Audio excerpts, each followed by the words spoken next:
Next है types of life insurance policies. Life insurance policy किस तरह से उनमें बेनिफिट्स मिलते हैं उसके हिसाब से कई तरह की होती है। पहली है होल लाइफ पॉलिसी, जिसमें जिसने इंश्योरेंस कराया होता है वो अपनी पूरी ज़िंदगी के लिए इंश्योर्ड रहता है। इसमें एक प्रीमियम पेइंग टर्म आपको तीन चीज़ डिसाइड करनी पड़ती हैं कि कितना टाइम तक आप प्रीमियम पे करना चाहते हो, कितने रुपीज़ की पॉलिसी लेना चाहते हो, और तीसरी चीज़ तो आपकी एज क्या है डिसाइड करने की ज़रूरत नहीं है।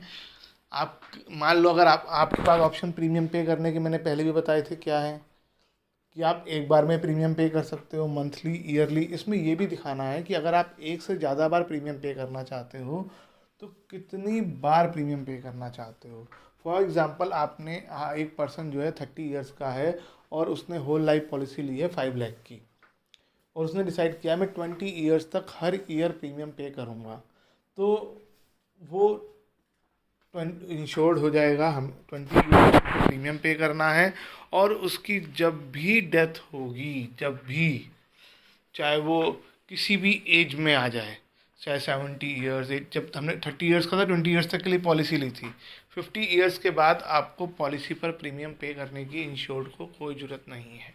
इंश्योरेंस का प्रीमियम 50 ईयर्स की एज में उसका ख़त्म हो जाएगा। उसके बाद जब भी डेथ होती है तो इंश्योरेंस कंपनी जितना भी इंश्योरेंस का अमाउंट है वो अमाउंट नॉमिनी को ज़रूर पे करेगी।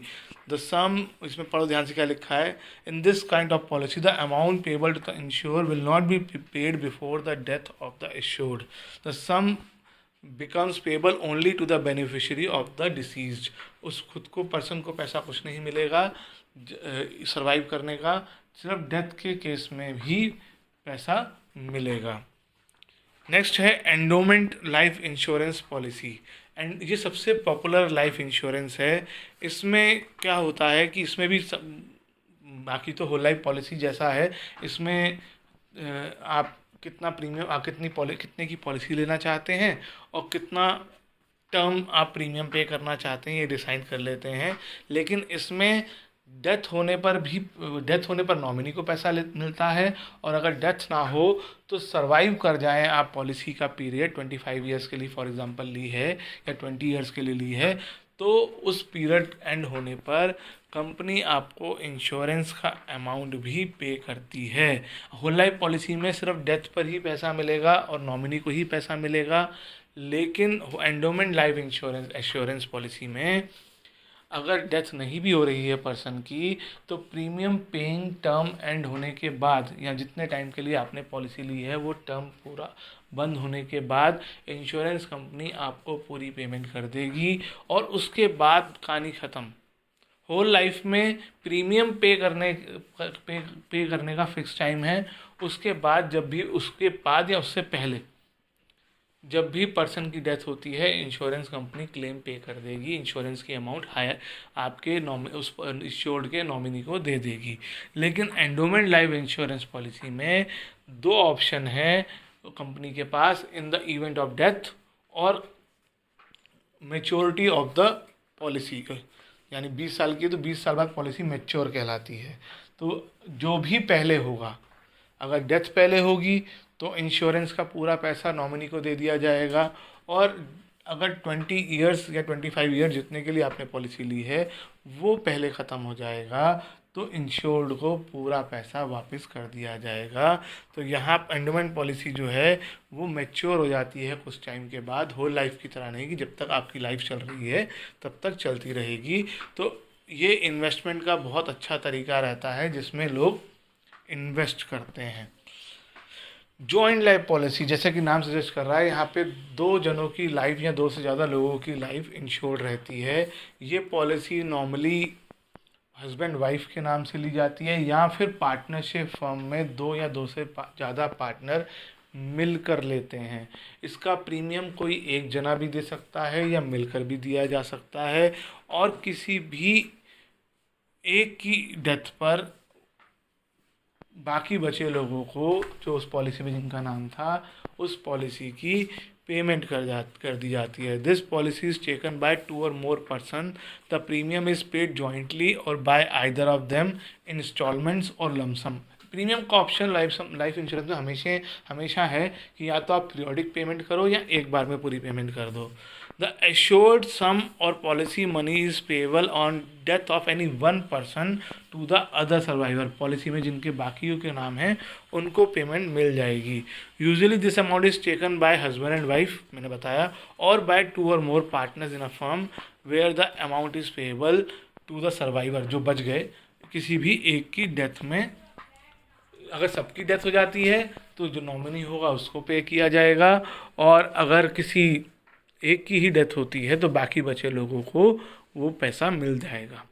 नेक्स्ट है एन्युटी पॉलिसी। एन्युटी पॉलिसी में क्या होता है कि आप अपने इंश्योरेंस करवाते हैं फिक्स टाइम के लिए, और आप उसकी पेमेंट मंथली, ईयरली या लमसम में कर सकते हैं, वही इंस्टॉलमेंट में। आपको फिक्स टाइम लेना है कि कितने टाइम के लिए आपने पॉलिसी ली। फॉर एग्जांपल 20 ईयर्स के लिए पॉलिसी ली। 20 ईयर्स के अंदर अगर पर्सन की डेथ हो जाती है तो कंपनी वो पैसा नॉमिनी को पे कर देगी।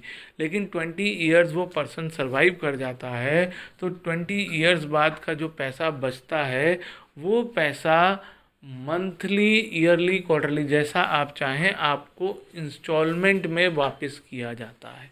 वो एक साथ वापस नहीं मिलता, और इसी को एन्युटी बोलते हैं। Under this policy the assured sum is payable after assured attains a certain age in monthly, quarterly, half yearly और annual installment। इसमें कभी भी पैसा आपको एक साथ नहीं मिलेगा। एन्युटी पॉलिसी में आपको इंस्टॉलमेंट में मिलेगा। अब वो आपकी इच्छा है कि आप मंथली लेना चाहें, हाफ ईयरली लेना चाहें। जनरली ये पॉलिसी वो लोग ख़रीदते हैं जो लोग प्राइवेट जॉब्स में या बिजनेसमैन होते हैं कि 60 ईयर्स के बाद मंथली उनको एक अमाउंट रिसीव होना शुरू हो जाए, क्योंकि उनके पास गवर्नमेंट जॉब की तरह पेंशन का ऑप्शन नहीं होता है। तो एक पेंशन टाइप बन जाएगी, मंथली उनको एक अमाउंट रिसीव होगी। आपके पास ऑप्शन है, आप मंथली लें, क्वार्टरली लें, हाफ ईयरली लें या फिर ईयरली लें। और लास्ट है चिल्ड्रंस एंडोमेंट पॉलिसी।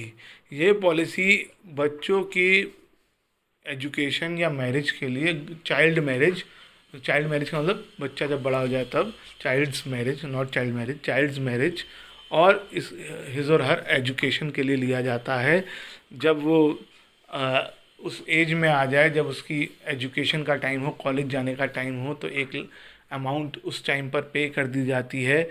एजुकेशन वाला लोग है तो वो कई बार 3 या 4 इंस्टॉलमेंट्स में, जैसे 18 ईयर्स की एज में, 20 ईयर्स की एज में, 22 ईयर्स की एज में, 3 किश्तों में 30-40% करके। और अगर आपने मैरिज के लिए लिया है तो अगर गर्ल है तो 18 ईयर्स के बाद, बॉय है तो 21 ईयर्स के बाद कभी भी उस पैसे को आप ले सकते हैं विद, तब तक जिसने पॉलिसी ली है वो इंश्योर्ड रहेगा। बच्चा इंश्योर्ड नहीं होता, जिसने पॉलिसी ली है पेरेंट इंश्योर्ड रहता है।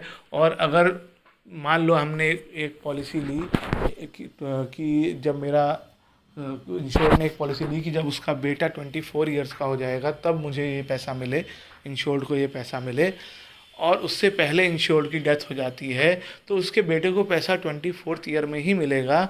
लेकिन जब भी इंश्योर्ड की डेथ होगी उससे लेकर जब तक उसका बेटा 24 ईयर्स तक का नहीं हो जाता तब तक का प्रीमियम इसमें माफ़ कर दिया जाता है, क्योंकि बच्चे के पास पेरेंट्स नहीं है जो प्रीमियम पे कर सकें।